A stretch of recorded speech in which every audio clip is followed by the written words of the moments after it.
교회론 11부 거룩한 예전을 생각해 보고자 합니다. 거룩한 예식이겠죠. 특별히 이 거룩한 예전의 핵심은 성례전이고, 성례전이 무엇인가, 또 성례가 무엇인가, 성례는 세례와 성찬을 의미하는데, 성찬이 무엇이고, 세례가 어떤 것인지를 차례대로 좀 생각해 보고자 합니다. 여러분 나눠준 강의안들을 잘 보면서 나누겠습니다. 반복되는 내용들이 좀 있기 때문에 넘어갈 수도 있습니다. 그러나 강의안 자체가 의미 있으니까 보시면 되겠습니다. 성례전이라고 하는 것, 예전, 예식을 얘기하는 건데 왜 하나님께서는 성례전을 허락하셨는가, 왜 세우셨는가라고 하는 거예요. 성례전을 세우신 이유는 우리의 연약함 때문입니다. 인간의 연약함 때문에 감각적 기호로 성례전을 세워주신 거죠. 인간이 연약하기 때문에 좀 보이는 것을 통해서, 감각적인 것을 통하여서 좀 더 믿음을 견고케 하시기 위하여서, 하나님의 은혜를 충만하게 누리게 하시기 위하여서 성례전 예식을 세우셨다라고 하는 것이죠. 그러니까 그리스도는 심장이 연약한 때문에 감각적인 기호들을 세워 믿는 자의 구원과 그리스도의 연합을 확실하게 하고 날이 나는 예전이 바로 성례전이다라고 하는 것입니다. 우리의 연약함이죠. 우리가 다 연약한 존재예요. 우리가 이 강심장을 가지고 있지 못하다는 거예요. 다 연약한 심장을 가지고 있는 존재들 아닙니까? 그래서 하나님께서는 이렇게 연약한 자들을 좀 강한 신앙의 자리에 견고하게 서게 하시기 위하여서 이 성례전을 허락하셨다라고 하는 것입니다. 이 성례전으로 구원의 확실성을 우리의 심장에 탁 도장 찍어 놓으신 겁니다. 그러니까 성례전으로 하나님은 믿는 자들의 심장에 구원의 확실성을 주십니다. 그리하여 이제 믿는 자들이 새 언약에 굳게 포함되어서 하나님의 백성이 되고 하나님의 자녀가 되었음을 확실하게 하는 거죠. 우리가 성례전을 통해서 내가 하나님의 자녀구나, 구원받은 하나님의 자녀구나 라고 하는 것을 확실하게 되는 거예요. 근데 그게 어디에 날인되어 있습니까? 우리의 심장에 도장이 찍힌 겁니다. 그러게 하시기 위해서 이제 이 성례전을 세우셨다. 성례전은 사람이 세운 게 아니라 하나님이 세우셨단 말이에요. 그 의미다라고 하는 거죠. 그럼 이 성례전은 어떤 모습으로 나타나는가? 바로 성례전의 기호, 인장, 보증은 바로 떡과 포도주다. 그러니까 여기서 이제 기호죠. 성례전의 기호가, 또는 예를 들면 인장, 도장이 뭐냐? 성례전 예식에 보증하는 게 뭐냐라고 할 때, 예를 들자면은 오늘 성한이가 군대 간다라고 하는 보증이 뭐죠? 머리 깎은 겁니다. 그죠? 우리가 딱 머리 깎은 걸 보고서 얘 군대 가는구나. 만약에 군대 안 간 사람들이 머리 깎고 올 경우는 좀 어떤 경우입니까? 감옥 갈 경우나 있죠. 그렇잖아요. 그러지 않으면 다 군대 가는 거야. 그러니까 그 보증이 뭐냐, 도장이 뭐냐라고 할 때 바로 성례전의 도장은 떡과 포도주다. 그러니까 떡과 포도주는 이게 성례전이구나, 성례전의 기호구나, 이렇게 알 수 있게 하셨다라고 하는 거죠. 성례전은 이 감각적인 요소들로 성립합니다. 물과 빵과 포도주가 성례전의 기호와 인장과 보증의 의미를 갖게 되는 거죠. 이게 되는 겁니다. 물은 세례 줄 때죠. 빵과 포도주는 성찬식을 행할 때잖아요. 그러니까 이런 모습을 통하여서 성례전이 무엇인지를 우리에게 다 보여주는 겁니다. 그러면 여러분, 우리 성례전이 있는데 물, 빵, 포도주가 없으면 어떻게 되겠습니까? 잘 모르는 거죠. 모르는 거예요. 그래서 물, 빵, 포도주를 통해서 이게 성례전이구나 라고 하는 거죠. 성례전이다, 성례전 예시다라고 하는 겁니다. 구원과 언약의 수납됨에 대한 표기이고 도장이고 보증 노릇하는 거예요. 그래서 우리가 성례에 참여한 사람들은 구원받았다라고 보증받는 거예요. 우리 보증을 쓰는 거죠. 누군가의 보증을 쓰려 할 때 도장을 찍잖아요. 그 도장 찍지 않는 건 보증이 안 되잖아요. 그죠? 바로 하나님의 자녀 구원받은 백성이다라고 하는 보증이 어디에 있느냐? 이 성례전에 있다라고 하는 겁니다. 성례전에 참여한 사람은 그 보증을 이제 받은 사람이 되는 거죠. 그리고 이렇게 성례전을 통하여서 믿는 자들로 믿음과 구원에 굳게 서게 하는 역사를 합니다. 우리가 성례전을 통해서 나의 믿음이 어떤 것인지 확인하게 되고 내가 구원받은 백성임을 더 확신하게 되는 거죠. 그래서 사실 성례전도 은혜의 방편이 되는 거예요. 하나님의 은혜가 우리에게 들어오는 방편이 되는 것이다 라고 하는 거죠. 그래서 이 성례 의식은 어떻게 진행되느냐? 반드시 말씀으로 시작합니다. 그러니까 말씀이 없는 성례는 의미가 없는 거예요. 그러니까 말씀이 없이 그냥 성례만 있다면 그거는 그냥 하나의 의식일 뿐이지 은혜의 방편이 되지 않는 겁니다. 성례전의 의식회의는 반드시 설립의 말씀을 반복함으로 효력을 갖게 됩니다. 말씀이 바르게 선포될 때 효력이 있는 거예요. 반드시 성례전 하기 전에 반드시 뭐 합니까? 말씀이 선포되죠. 그래서 우리가 항상 성찬식은 공예배 때 하는 거예요. 세례도 언제 하죠? 공예배 때 하는 거예요. 그래서 말씀이 선포되어지고 성찬을 행하고 말씀이 선포되어지고 세례식이 이루어지게 되는 거죠. 말씀의 선포 없는 이 성례전이란 효력을 갖고 있지 않다라고 하는 거죠. 비로소 이렇게 말씀이 선포될 때 이 성례전이 은혜의 방편으로서 우리의 구원을 강화시키죠. 강화시키는 거예요. 성례가 구원을 이루는 것이 아닙니다. 구원받은 자의 구원을 확신하게 하는 것. 강화시키는 역할을 하는 게 바로 성례전이다라고 하는 거죠.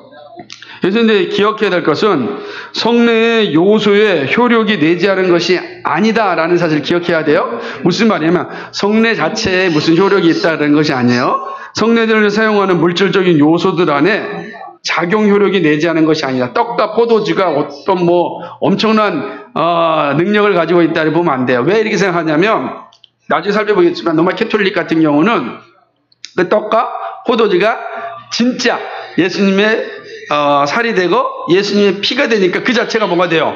효력이 있잖아요. 진짜라면 그죠? 그럼 매번 예수님이 죽는 거예요. 성신하시고 죽는 거, 성신하시고 죽는 거예요. 그러니까 말도 안 되는 일이지만 그렇게 생각할 수 있는데 그러지 않다. 떡과 포도주는 그냥 떡과 포도주예요. 떡과 포도주지 거기에 무슨 우리의 구원을 강화하는 효력이 있는 것은 아니다라고 하는 거죠.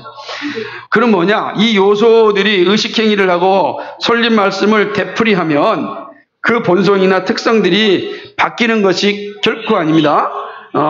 그 사용 용도가 바뀌는 거야. 그러니까 그냥 떡과 포도주, 항상 떡과 포도주예요. 근데 그 떡과 포도주가 단지 우리가 배불리 먹고 취하기 위해서 먹는 그러한 것이 아니라 사용 용도가 이제 바뀌게 되는 거죠. 새로운 성질이 주입되는 게 아니에요. 이건 나는 로마 캐톨릭 이야기네. 갑자기 그것이 떡과 포도주 안에 새로운 성질이 쫙 주입돼가지고 진짜 살이 되고 진짜 피가 된다는 게 아니다. 그 떡과 포도주가 사용되는 용도가 바뀌는 것이다 라고 하는 거죠. 그래서 자연적인 용도로서의 빵은 배불리 먹는 거죠. 포도주는 취하게 하는 거거나 아니면은 뭐 우리의 목을 축이게 하는 거 자연적 용도예요.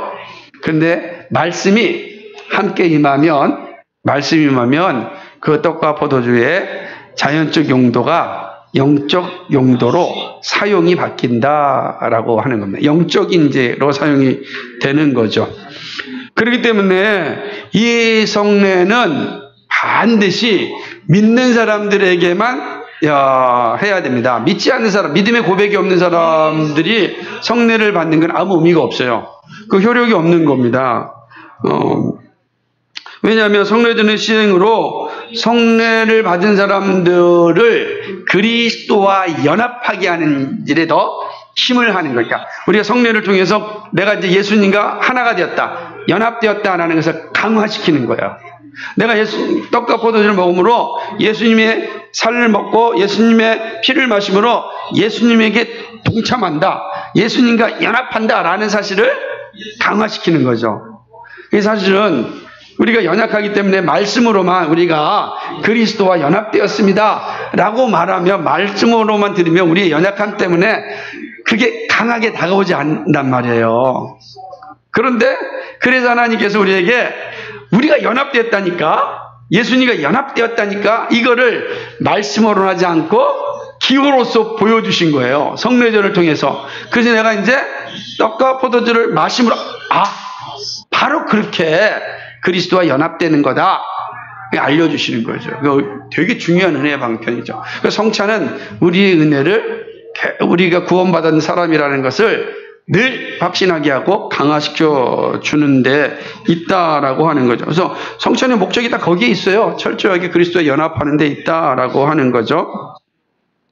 그러니까 이 성찬은 복음 선포와 사실은 동일한 은혜의 전달입니다. 그러니까 은혜의 방편이 있는 거야. 다시 뭐만 다른 거예요? 방식만 다르는 거죠. 그러니까 복음 선포와 그리고 이 성례는 다 하나님의 은혜가 오는 통로예요.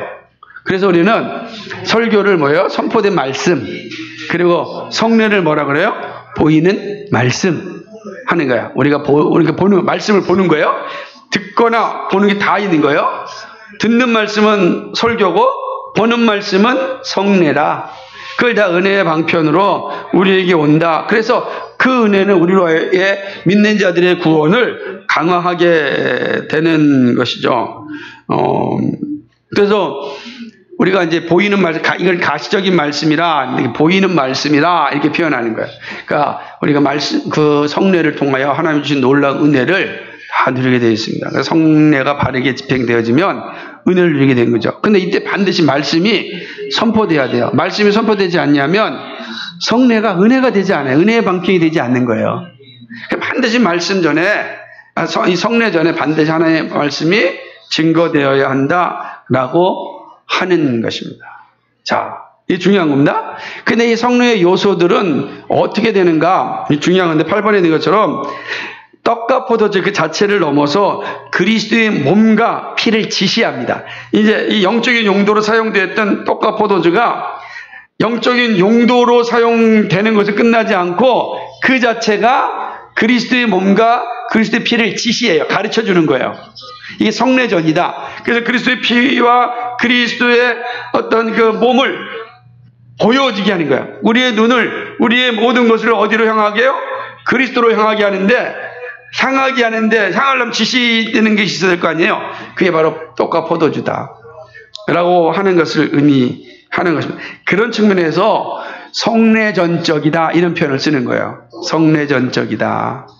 이렇게, 우리가 종종 이런 게 성례전적입니다. 라고 할 때는 그것은 그 성례가 지시하는 게 있습니다. 라는 뜻이에요. 뭘 지시합니까? 예수님을 지시합니다. 라고 하는 것이죠.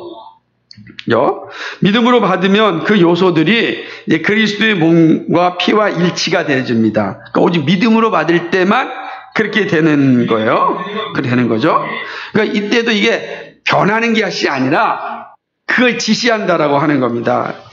그래서 성례전적인 연합을 한다라고 말하는 거예요. 우리가 믿음으로 받으면 그 떡과 포도주가 바로 그리스도의 몸과 피와 일치를 이룹니다. 일치를 이루는 거예요. 그래서 우리가 그리스도의 몸에 연합하게 되는 것이다 라고 하는 것이죠. 그런 측면에서 본다면 이 성례의 효력은 요소 자체에 있지 않구나.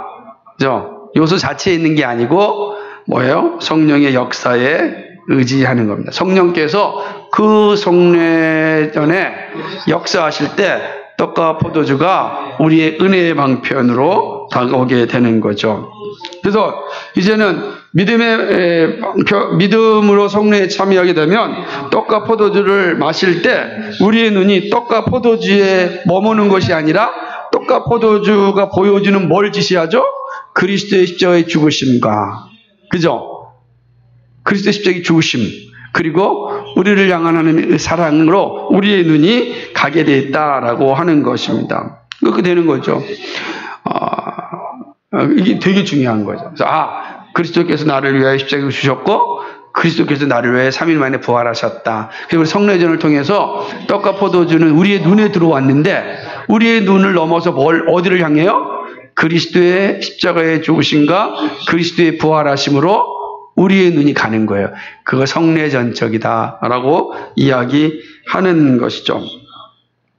그러니까 되게 중요한 거죠. 그래서 이렇게 성례전을 바르게 하게 되면 우리가 믿음의 자리에 확신하게 되고 흔들리지 않는 믿음을 갖게 되는 것입니다. 그래서 믿음으로 성례전을 받으면 하나님의 구원이 영구히 우리 가운데 이루어지게 되는 겁니다. 이걸 이제 확신하게 되는 거예요. 확신하게 되는 겁니다. 그래서 우리가 말씀을 통하여 그리스도와 연합되었다라는 것으로만 끝나는 것이 아니라 성례전을 통하여 내가 그리스도와 연합되었다라고 하는 걸 우리 감각을 통하여 다시 확인하는 겁니다. 그러니까 하나님께서 우리의 연약함을 알기 때문에 계속해 주신 거예요. 그래서 성례전을 잘 시행하는 게 얼마나 중요한지 모르는 것이다 라고 하는 거죠. 그러니까 성례전 자체에 효력이 있는 것이 아니고 성례를 행할 때 성령께서 효력을 우리 베푸시는 거예요. 은혜를 우리에게 주시는 거예요. 이것도 그러니까 내가 성찬에 참여해서 포도주와 그 다음에 떡을 먹었기 때문에 은혜가 자동적으로 오는 게 아니라 믿음으로 받을 때 성령께서 그 성례에 역사하는 거예요. 그러니까 모든 사람이 성찬에 참여해도 어떤 사람은 은혜의 방편이 될 수 있고 어떤 사람은 그 아무런 의미 없는 의식으로 끝날 수 있는 거예요.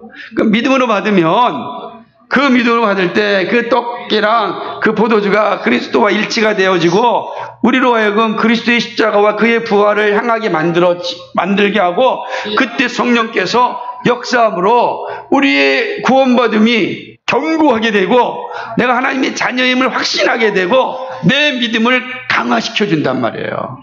그러니까 떡과 포도주의 효력이 있는 게 아니라 성령의 역사에 효력이 있는 거다.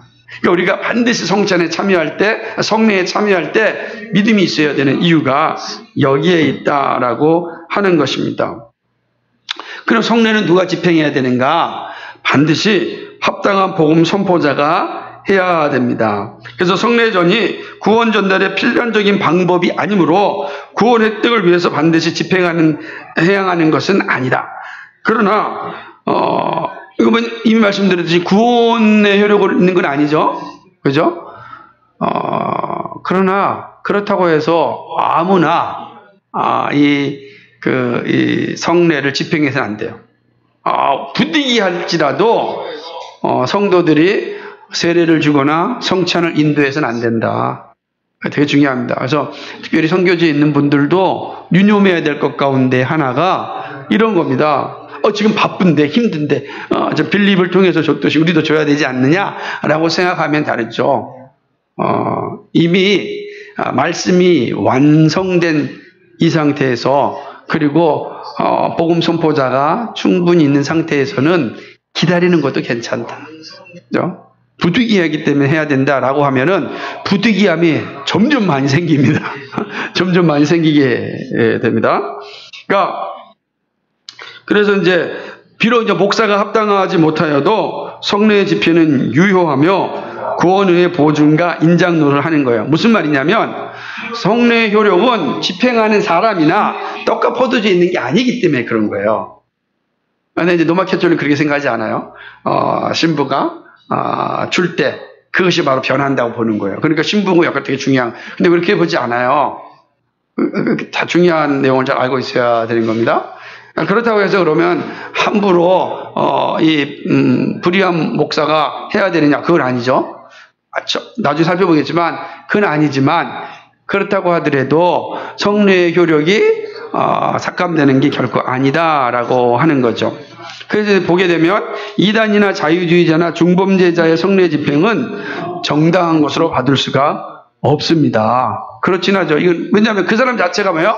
거룩하지 않기 때문에 그 사람 자체가 믿음으로 성례를 지금 시행하고 있는 것이 아니기 때문에 사실은 정당한 것을 받을 수는 없죠. 그건 그렇습니다.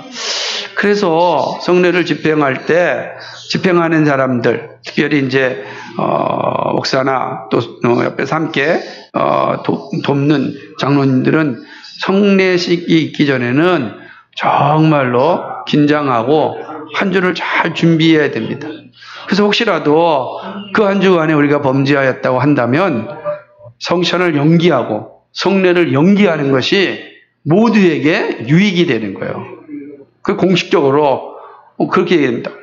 예를 들자면 우리가 그 사실은 성례가 이루어지는 전주에는 부부싸움도 하지 않으려고 애를 쓰는 거예요. 왜냐하면 거룩한 성례를 집행해야 되기 때문에 조심해야 되는 거죠. 조심해야 되는 겁니다. 그래서 우리의 입을 통하여서 참으로 거짓되고 헛된 말이 나오지 않도록 조심해야 된다. 왜냐하면 거룩한 성찬이기 때문에 그런 것이다 라고 하는 것입니다. 성례전을 집행할 때는 믿는 자들이 반드시 믿은 고백을 해야 합니다. 그래서 반드시 자기를 살피고 회개를 하면서 그 성찬에 임할 때도 우리 모두가 다 그런 마음이 있을 때 구원의 놀라운 은혜가 우리에게 주어지는 것이죠. 그렇다고 해도 구원은 은혜의 방편이지 구원의 필수적인 요소가 아니다라는 사실은 반복합니다. 로마 캐톨릭 같은 경우는 이 성례를 7가지나 가지고 있어요. 7성례라 그래요. 7성례.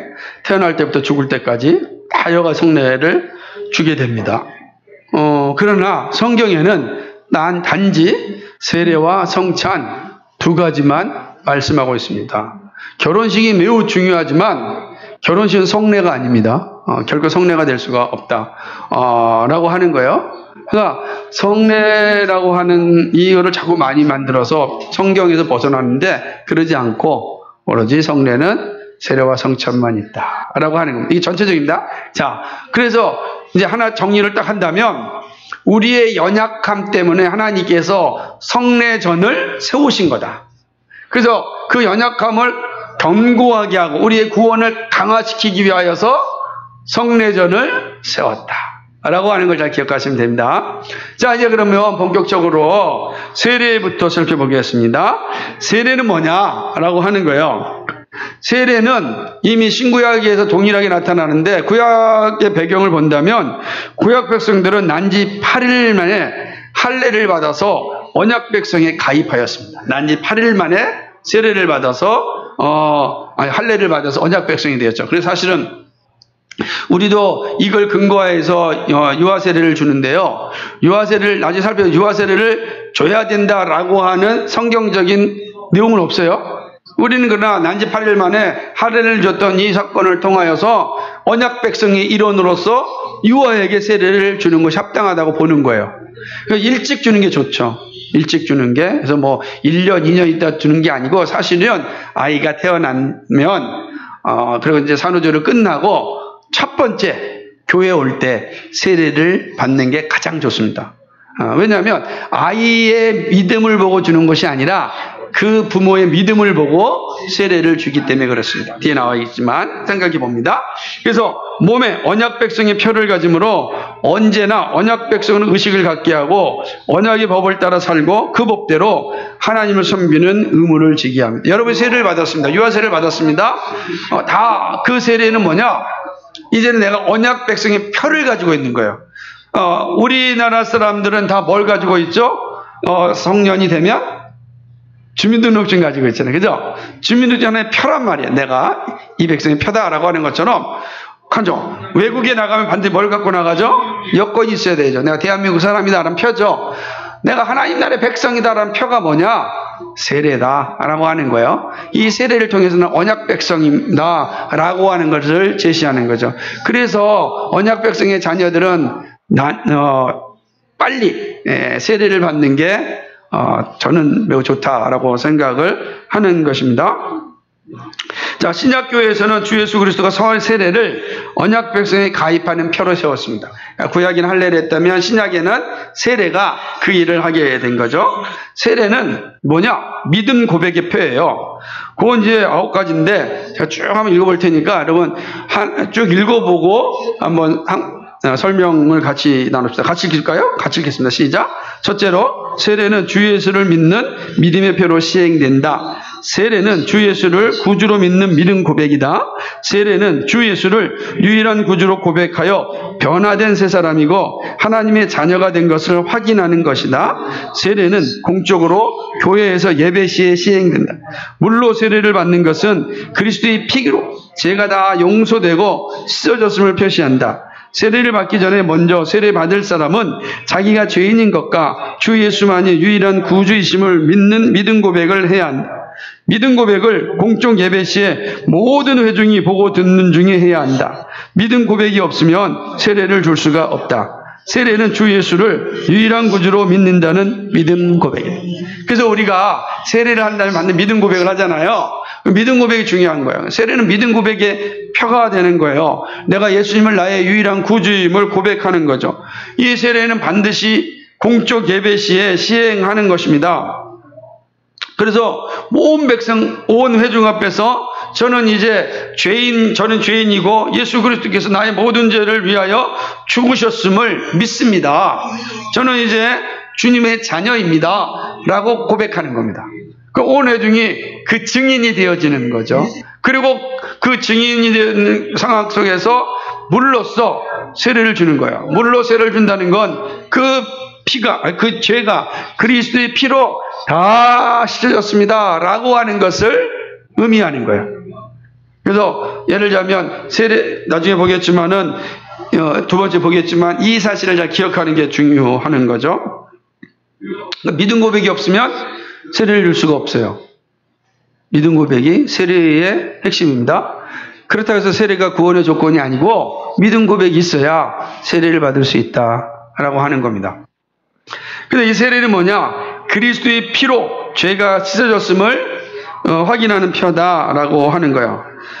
믿음 고백을 하는 사람은 그의 죄가 그리스도의 피로 완전히 씻어지고 용서되었다. 새 사람이 되었다라고 하는 거야. 너는 이제 새 사람이다라고 하는 증거가 세례에 있다라고 하는 거죠. 그러니까 물로 세례를 베풀지만 우리의 죄가 씻어지는 것은 그리스도의 피다라고 하는 거죠. 그래서 우리가 세례를 받았을 때 우리의 모든 죄가 그리스도의 피로 깨끗하게 씻어졌습니다라는 고백을 갖는 거예요. 여러분 세례를 받으셨죠? 그 세례의 의미가 이런 거예요. 이런 겁니다. 그리고 이렇게 죄가 씻어졌으면 우리는 어떻게 되죠? 새 언약 백성이 되는 거예요. 언약 백성이 되는 거예요. 죄를 가지고는 언약 백성이 될 수 없어요. 죄의 씻음을 받을 때 우리는 언약 백성이 되는 겁니다. 그래서 세례는 언약 백성에 들어가는 예식이 되는 거죠. 범죄한 죄인들이 언약 백성에 들어가는 예식입니다. 바로 첫 언약 관계로 돌아가는 예식이죠. 동시에 우리가 죄 용서를 받는 순간 우리는 언약 백성이 되어 하나님만을 섬깁니다. 동시적 사건이 이루어지는 거죠. 우리가 죄 용서를 받으면 그 자체가 뭐예요? 우리는 언약 백성이 되는 것이다 라고 하는 거예요. 물론 이제 여기에서 민감하게 나타나는 것 중에 하나가 그리스도의 의의 정가가 있어야 되지 않겠습니까? 동시에 일어난다. 이게 보면 돼요. 그러니까 우리의 그리스도께서 나의 모든 죄를 다 짊어지시고 그리스도의 의가 우리에게 다 정가되어지는 사건이 일어나는 거예요. 그러므로 우리가 언약 백성이 되어지는 것입니다. 그 세례는 하나님과의 언약 관계를 회복하여 언약 백성이 되는 서약이다. 이게 세례예요.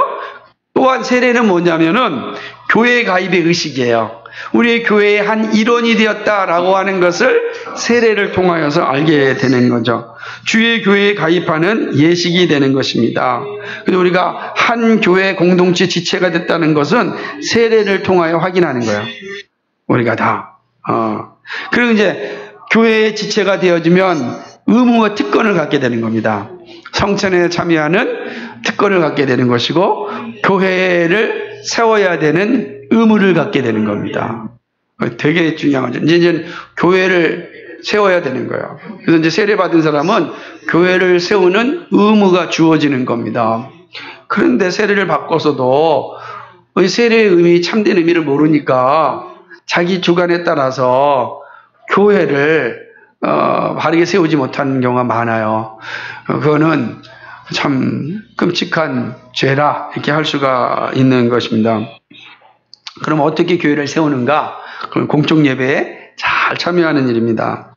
공적 예배에 잘 참여하고 교회의 유지를 위해 섬기는 일도 해야 됩니다. 여러분이 헌상하듯이, 여러분이 봉사하듯이, 여러분이 교제하듯이 이 다 뭐죠? 교회의 유지를 위한 겁니다. 그래서 우리가 그 자체는 세례받은 교인들이 가지고 있는 의무예요. 의무죠. 그러니까 그 의무는 누구에게만 주어집니까? 믿음 고백을 한 사람한테 주어지는 거예요. 그러니까 믿음 고백이 없는 사람한테 교회의 의무가 주어지지 않아요. 그래서 우리가 직분자가 된다라는 것은 세례받은, 뭡니까? 세례를 받아야만 직분자가 되는 듯이, 그분들한테는 하나님께서 주시는 이러한, 은혜가 임하는 거죠. 그래서, 누구보다도 세례교인들은요, 정말 예배의 자리에 서는 것을 즐거워해야 됩니다. 그게 세례의 목적이에요. 직장 들어가려고 세례받으면 안 돼요. 좀 그런 사람 많이 있었어요. 어디 대학인데, 대학은 기독교 대학인데 세례를 받아야만 교수가 될 수 있다고. 그래서 저한테 왔어요. 와가지고서 세례증을 끊어주면 안 되겠냐고. 그죠? 그런 건 저한테 물어보면 안 되는데, 안타깝죠. 그러면 우리 교회 나오겠다 그랬어요. 지금 안 나오는 거 보니까 안 좋겠죠? 그렇게 봐도 안 되는 겁니다. 안 된다라고 하는 겁니다. 자, 그 세례의 양식은 뭐냐? 세례 양식은, 일반적으로 보게 되면은, 침례다, 아니다, 약식으로 줘야 된다, 이렇게 표현하잖아요. 여러분 생각해 보세요. 예수님은 어떻게 받으셨어요? 물속에 들어가서 받았죠. 그러니까 침례도 맞는 거예요. 물속에 들어가서 받는 것 틀리지 않아요. 그죠? 우리도 물속에 들어가서 받으면 참 좋겠어요. 근데 그러지 않죠. 두 번째는, 그러면 이제 생각해 보세요. 그럼 약식은 안 되냐? 왜 지금 약식을 주느냐? 아마 초대교회 처음엔 다 침례가 있었을 거예요. 근데 여러분 생각해 보세요. 그 사도 베드로가 처음에 복음을 전했을 때 한꺼번에 3,000명, 5,000명이, 그죠? 회심하고 세례 받았잖아요. 어떻게 세례 줬을까요? 3,000명이 저기 예루살렘에서 요단강까지 데려갔을까요? 여러분, 요단강에서 예루살렘 요단강까지 물이 없어요. 물이 있다면은 저 예루살렘에서 엔게디, 그 광야 끝에 그 엔게디 조그만 물만 있어요. 결국 물이 흐른다면은 요단강밖에 없는 거예요. 요단강. 왜냐하면 사해 가서는 줄 수가 없으니까, 사람이 들어가질 않으니까 집어넣을 수가 없으니까 사해는 안 돼요. 갈릴리는 이거는 바다예요. 가서 죽어도 다 죽어요. 들어갈 수가 설 수도 없어요. 결국은 세례를 줄 수 있는 건 요단강밖에 없어요. 요단강은 졸졸졸 흐르기 때문에 세례를 줄 수 있는 곳이 되는 거예요. 다 요단강 세례를 받아요. 그럼 그랬을까? 한번 생각해 볼 수 있겠죠. 그러지 않았을 것이다. 다 성부와 성자와 성령의 이름으로 약식 세례를 주셨을 것이다. 이렇게 충분히 생각해 볼 수 있다 합니다.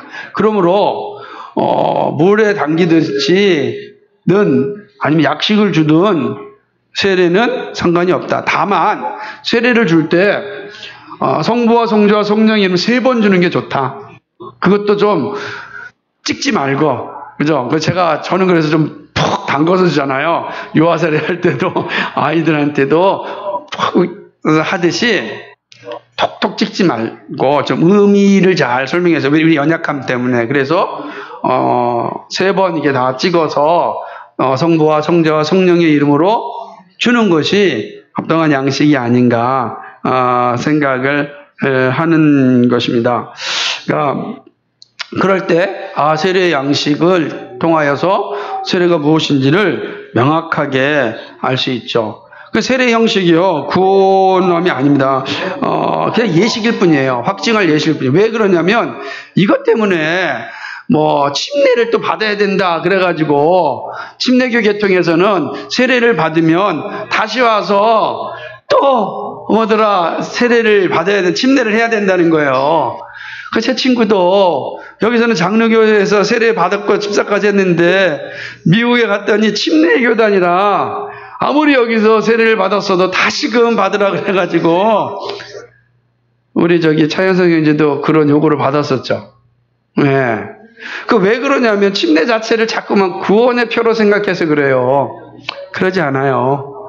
그렇게 보지 않고는 내가 구원받음을 얻었음을 확증하는 예식일 뿐이지, 그게 다시금도 침례를 해야 된다라고 하는 건 당하지 않다. 침례가 되게 좋아. 그래서 우리가 제세례파에 대해서 매우 심각하게 생각하는 이유 중에 하나가 거기에 있는 거예요. 그러지 않습니다. 그래서 우리는요, 로마 캐톨릭에서 세례를 받았어도 우리가 와가 다시 세례 주지 않아요. 그래서 다시 뭐만 하죠? 입교만 하는 거예요. 그의 신앙을 확인하고 다시 입교식만 하는 거지 세례를 주지 않아요. 삼위 하나님의 이름으로 세례를 줬다면 그가 온전한 믿음으로 세례를 받았는지 모르니까 확인하잖아요. 그래서 우리 유아 세례 한 다음에 입교하잖아요. 그가 진짜 예수님을 믿는지 확인하고 입교하지 다시 세례를 줍니까? 세례 주지 않아요. 동일하다.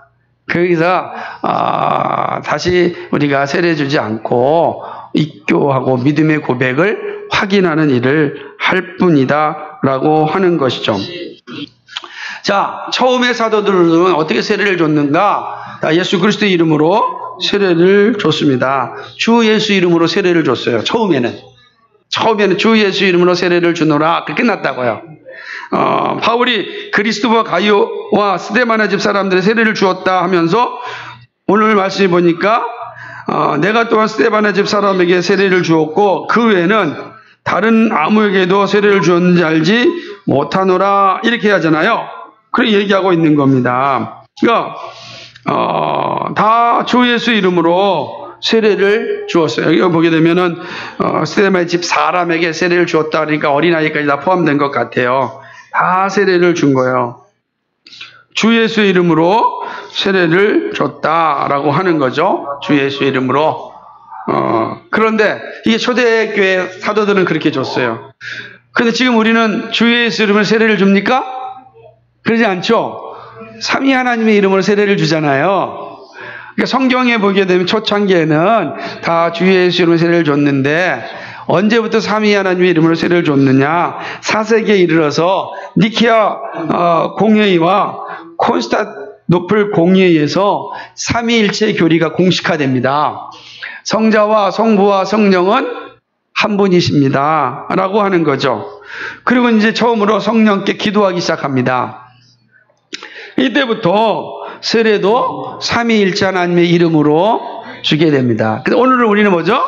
우리는 니케아 공의회와 콘스탄티노플 공의회에서 삼위일체 교리가 확정된 이후에 그 근거하여서 삼위일체 이름으로 세례를 주는 거죠. 왜 그러냐면 마태복음 28장 19절에 있는 것처럼 뭐라고 되어 있습니까? 한번 찾아볼까요? 마태복음 28장 19절 우리가 다 말씀 나눠보겠지만 마태복음 28장 19절 같이 있습니다. 시작. 그러므로 너희는 가서 모든 족속으로 제자를 삼아 아버지와 아들과 성령의 이름으로 세례를 주고. 예수님의 이 말씀, 그죠? 그러니까 이 예수님의 이 말씀이 니케아 공회, 콘스탄티노플 공회의에서 확정되어집니다. 성령도 하나님이시다. 예수님께 말씀하신 이유는 성령이 하나님이시기 때문입니다. 그러니까 이게 논쟁이 되게 많았다. 성령이 하나님이시냐 아니냐.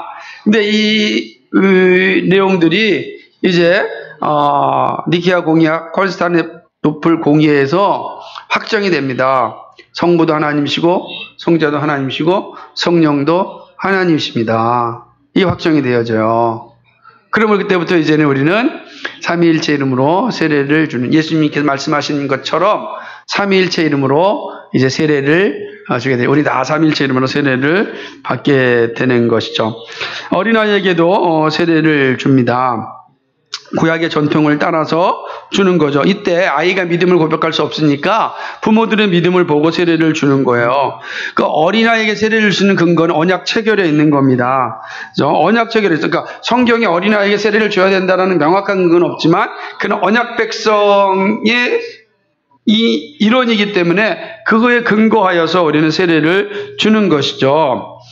그러면 아니 아직 이 아이가 믿음의 고백이 없는데 왜 세례를 주느냐? 아이가 아직 믿음의 확신도 없는데 왜 할례를 주냐? 이런 질문이 되는 거예요. 그건 부모의 믿음을 보고 주는 거예요. 그리고 부모가 이 아이를 믿음으로 키우겠다라는 서약이 들어진 거예요. 그러니까 믿음으로 키우지 않냐면 그 유아 세례를 준 부모가 사실은 회개해야 되는 것입니다. 예? 그러니까 언약 백성을 잘 기르겠습니다라는 고백이 이 유아 세례에 있는 거예요. 그러니까 이게 그냥 유아 세례가 그냥 의식으로 그냥 이게 주는 거로 생각하니까 유아 세례 주고서 부모들이 방기하는 거예요. 자녀 교육을. 절대 이건 잘못돼. 저희가 정말 유아 세례 교육이 중요하게 가르치잖아요. 제가 유아 세례 할 때마다 강조하는 게 뭐냐? 부모는 누구냐? 자녀에게 보냄받은 선교사다. 부모는 누구냐? 자녀에게 보냄받은 청직이다. 부모는 누구냐? 자녀의 거울이다. 유아세를 줬으면 선교사로서, 선교사가 뭐 복음을 전하는 거 아니에요. 자녀에게 복음을 전해야 돼요. 이 아이가 복음 안에 잘 자라서 그의 입으로 주는 그리스도시요 살아계신 하나님의 아들이십니다 라고 선언할 때까지 가르쳐야 되네. 그래서 가정예배 드리면서 계속해서 복음을 전하고 복음을 확인하고 힘들지만 영적인 싸움을 하면서 아이에게 정말 예수의 복음을 전해줘야 되는 겁니다. 그 청직이니까 이제 그리스도께서 성인이 되었을 때 이제 내가 쓰겠다 그러면은 주님께서 맡겨준 자녀니까 주님이 호출하면 줘야 되는 겁니다. 그래서 그 결혼하면 이제 보내야 되는 거예요. 부모와 결혼하게 되면 어떻겠습니까? 부모를 떠나 사는 거예요. 그게 부모의 언약 백성 된 부모의 위치입니다.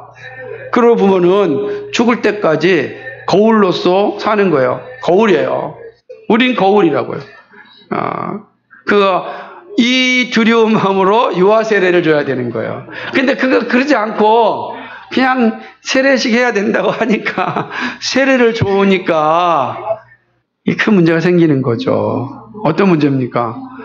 그 아이를 언약 백성으로 기르는 것을 가볍게 여기고 방치해 버리는 겁니다. 그러면 안 돼요. 그래서 유아 세례를 준 이후에는 정말로 눈물로 기도하는 게 필요하고, 그래서 두 가지가 핵심인데, 가정 예배를, 그 아이가 장성할 때까지 가정 예배를 드려야 돼요. 말씀을 전하고, 계속 가르치고, 말씀을 전하고, 예배하고, 그래야 됩니다. 그리고 공적 예배에 열심히 참여할 수 있도록 본을 보여야 되는 겁니다. 아이들이 스스로 결정하여 하나 앞에 설 때까지 계속해서 함께 나와서 공적 예배에 참여할 수 있도록 해야 되는 거죠. 이 주일날 이 예배에 함께 참여하는 게 그래 중요한 것이죠. 그렇게 하는 것이 유아 세례를 받은 그런 부모의 직무가 되는 거예요. 그러면 이제 자녀들이 장성할, 입교할 때 주는 그리스도시요 살아계신 하나님의 아들이십니다. 그게 영광이 되는 겁니다. 이제는 누가 키워져? 이제는 자녀가 주님 앞에 단독자로 살아가게 되는 거죠. 이제 부모를 떠나서 이제 자녀가 이제 부모를 위해서 기도하는 관계가 역전되어집니다. 이제 그렇게 믿음을 갖게 되면 이제 자녀가 부모를 위해서 기도합니다. 부모를 섬기는 자가 되죠. 부모를 섬기는 자가 되는 거예요. 그러니까 잘 자녀를 섬겨야, 그래야 자녀가 부모를 섬기는 겁니다. 그게 이 유아 세례의 몫이다라고 하는 거예요. 그러니까 만약에 그렇게 할 생각이 없다면 유아 세례 안 받는 게 더 좋습니다. 차라리 유아 세례 안 받고 그 아이가 공적으로 신앙 고백할 때까지 내버리는 게 낫지. 그래서 유아 세례가 가볍게 생각하면 안 된다. 그러니까 유아 세례를 반대하는 사람이 이런 걸 자꾸만 얘기하거든요. 믿음 없는 이제 아이한테 죽어서 방치하고 그걸 왜 주냐? 이게 이제 유아 세례를 반대하는 침례교회 쪽에서 이야기하는 거예요. 그러나 이 유아 세례의 의미가 얼마나 중요한지 몰라요. 정말로 언약 백성으로서의 가장 소중한 선물인데 잘 사용해야 된다. 그 세례는 누가 주느냐? 목사가 주는 겁니다. 합법적으로 말씀의 봉사자인 목사가 주어야 되고, 목사는 교회 예배 시 믿음 고백을 확실하게 한 사람에게 세례를 주는데, 왜 목사가 주냐? 목사가 설교자이기 때문에 그렇습니다. 말씀을 선포하는 자이기 때문에 그렇다라고 하는 거죠. 이 세례도 은혜의 방편이죠. 그래서 세례 받을 사람이 합당하게 회개하고 믿음 고백을 하여 목사가 세례를 주면 그 세례는 합당한 은혜의 방편으로 역사하게 됩니다. 은혜의 방편으로 우리에게 역사하게 된다라고 하는 것입니다. 예, 두 번째 이제 성찬인데 시간이 나서 이것도 성찬은 마지막 제주에 하는 것으로 낫지 않을까 생각합니다. 다음 주에는 저희가 제13회 성경적 세계관 세미나가 아마 있을 것 같고요. 그래서 이거는 성찬에 대해서는 우리가 3월 28일 오후 예배 때 잊어버리지 마십시오. 이거 강의안 버리면 안 됩니다. 여러분 성경책에 꼬박꼬박 어떤지 다시 안 만들어집니다. 예, 혹시 여기까지입니다. 질문 있으십니까? 질문? 예, 질문합시다. 예수님께서 아버지와 아들과 성령의 이름으로 세례를 주라고 명령하실 때 이미 하신 말씀인데 왜 사도들은 왜 사세기에 이르러서야 그게 제대로 그죠? 그러니까 성령이 하나님이심에 대해서 그러니까 영이다. 예를 들자면 그리스도의 영으로 생각한 거죠. 하나님이시로 본 게 아니라 이 논쟁이 이제 1세기에 계속해서 논쟁이 있는 겁니다. 사실은 왜 그러냐면 동방교회와 서방교회 나눠질 때도 이 성령의 문제가 되게 심각했거든요. 예를 들면은 그리스도 성령을 어떻게 생각하는가? 우리는 생각할 때 성부와 성자로부터 나오시는 영이라 이렇게 고백한단 말이에요. 그리스도는 성자는 성부로부터 나오셨고 성령은 성부와 성자로 나오셨다 이렇게 고백합니다.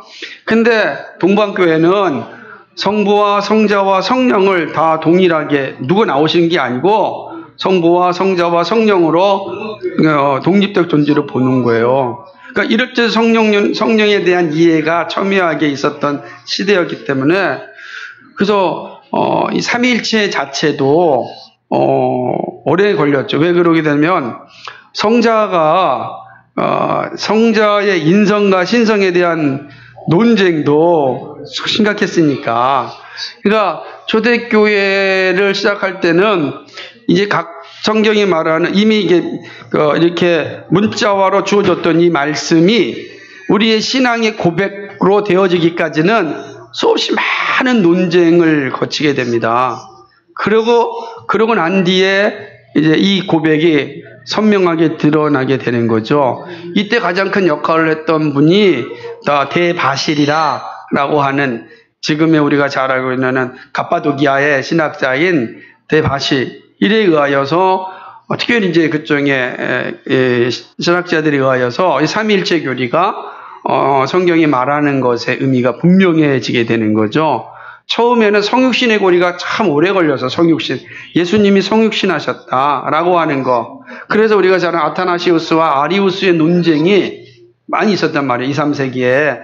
그러다가 이 하나씩 이제 기독론이니까 성육신이 이제 교리로 잡혀지게 되고 이러면서 초대교회는 문자로 주어졌던 그 내용들이 신앙 고백화되는 과정을 거쳐요. 그래서 공교회가 신앙 고백을 합니다. 그래서 이제는 예수님이 말씀했던 말씀이 신앙 고백하게 되고 고백적으로 이제는 세례를 주게 되는 거죠. 그러니까 그런 신앙 고백하는 과정 가운데 주어졌던 것이다. 그러니까 교리의 역사일 뿐이죠. 좋은 질문입니다. 예, 또 다른 질문 있으십니까? 오늘 저 세례에 대해서 또 다른 질문.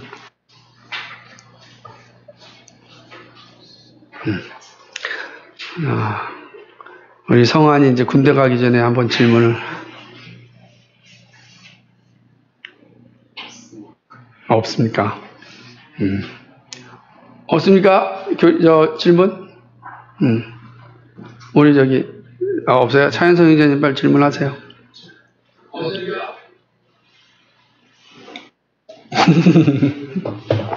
역사적으로 유아세례가 유아세례를 반대하는 입장에서는 카톨릭의 전례이다라고 얘기하시는 분들도 있거든요. 카톨릭에서 나온 음. 이제 그런 관행이라고 얘기를 하는데 아까 말씀하셨던 그 믿음으로 키우겠다는 서약으로서 세례를 주는 게 합당한가?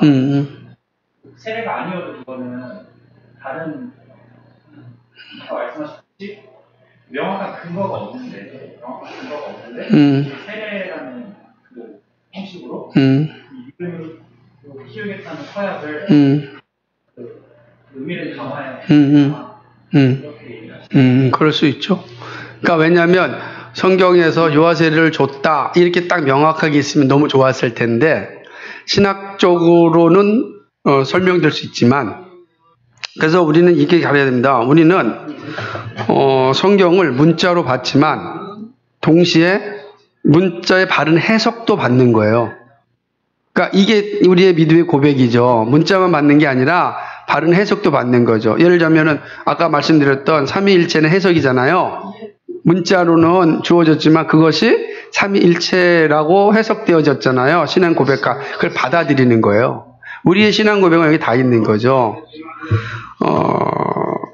그렇기 때문에 유아세례 문제는 해석의 문제에 있어서 이미 믿음의 선배들은 처음부터 성경에 명확하게 기록이 되어 있지 않지만 그러나 언약 백성의 예식으로서 할례로부터 존재하였다. 할례가 언약 백성의 표로 들어가듯이 난지 8일 만에 받았잖아요.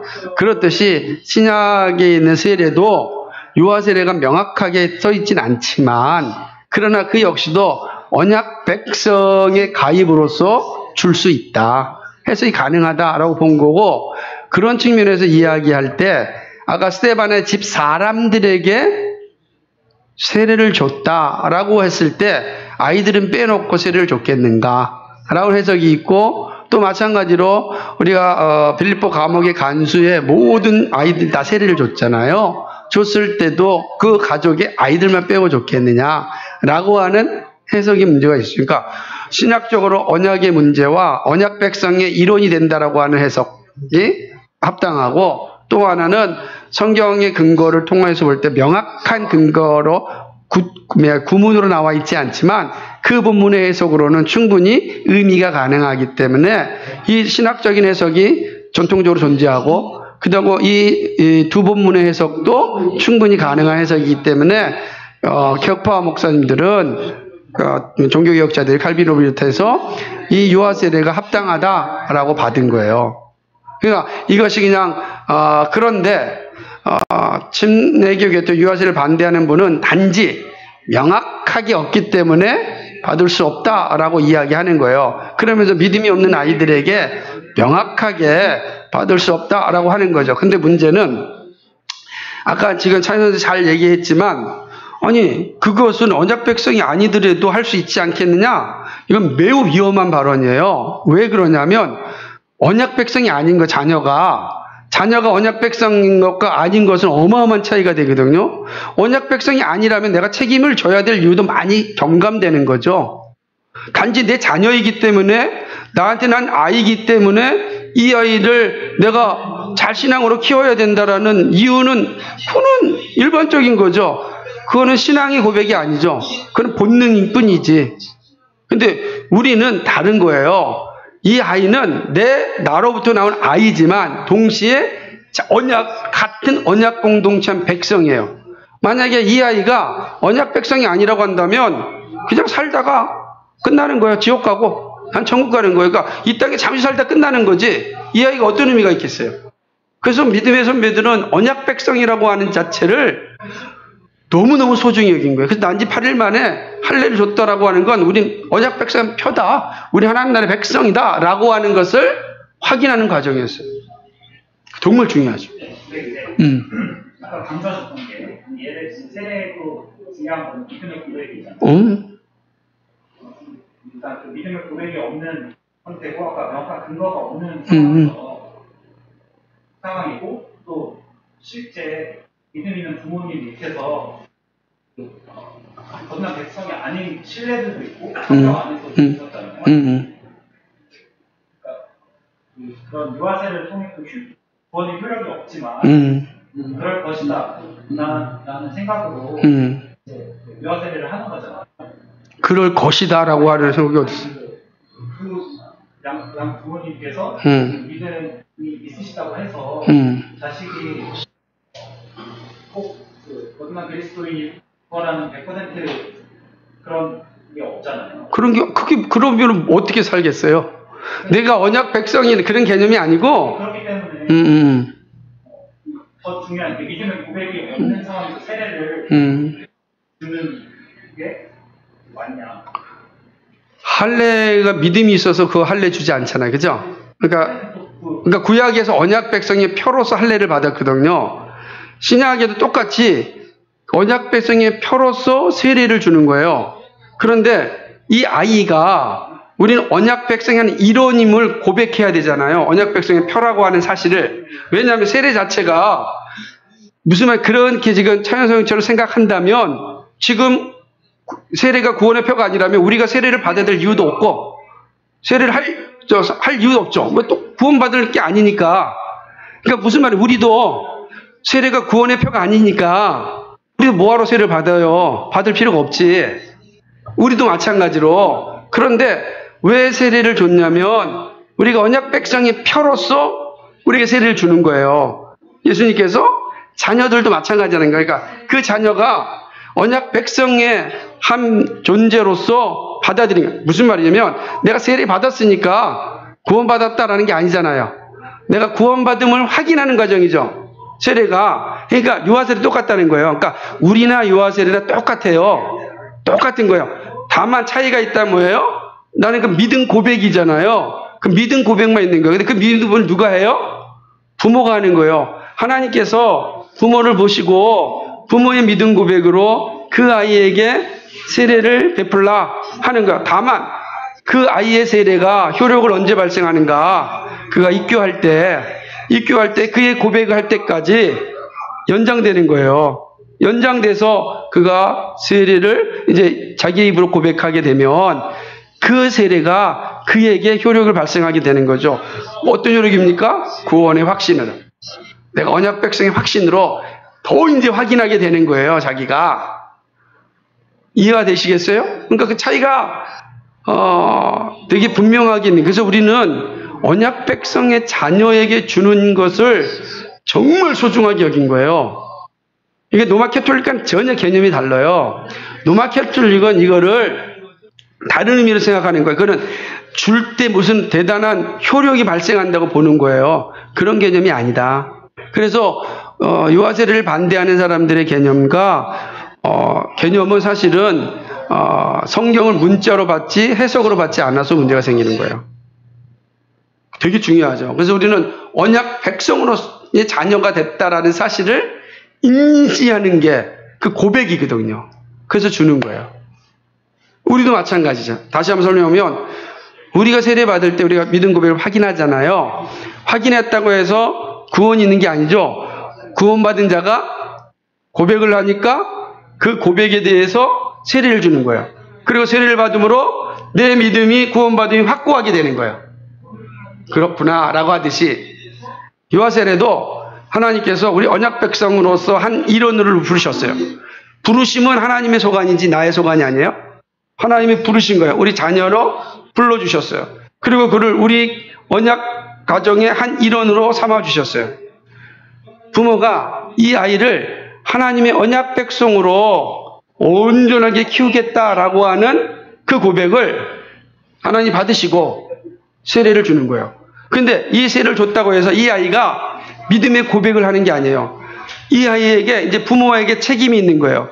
이 아이가 믿음으로 고백할 때까지 이 아이를 가르치게 하는 거죠. 그럼 왜?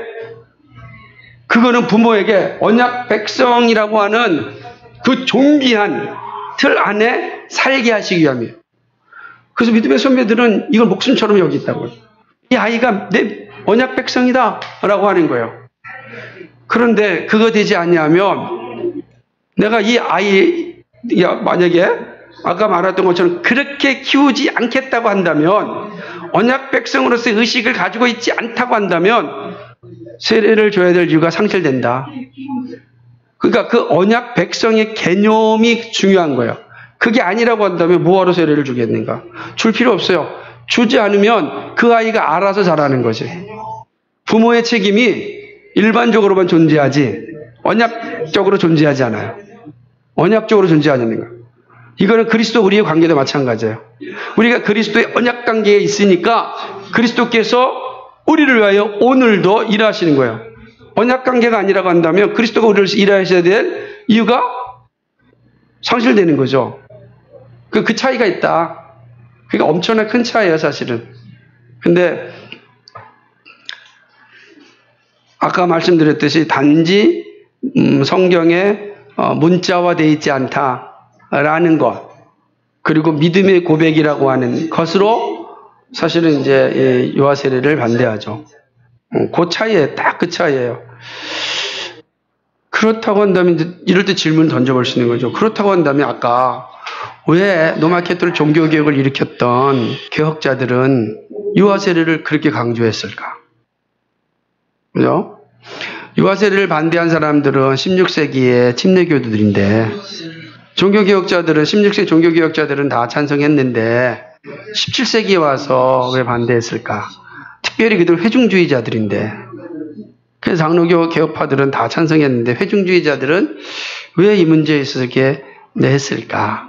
라고 하는 거죠. 그래서 이제 그때 나온 게 세례의 문제가 같이 나와요. 침례냐, 또 이렇게 얘기하는 약식례냐. 그래서 약식례는 세례가 아니다. 이렇게 또 얘기하는 거예요. 이게 17세기 논의가 되는 거죠. 그러니까 우리가 조금 더 생각해 본다면, 어쨌든 우리 16세기 신앙 속에서 있는 게 합당하지 않을까 생각합니다. 그 차이예요. 지금도 그래서 1600년대 나온 런던 제2차 신앙고백서, 침례교들의 신앙고백서와 웨스트민스터 신앙고백서의 차이는 그 두 가지라.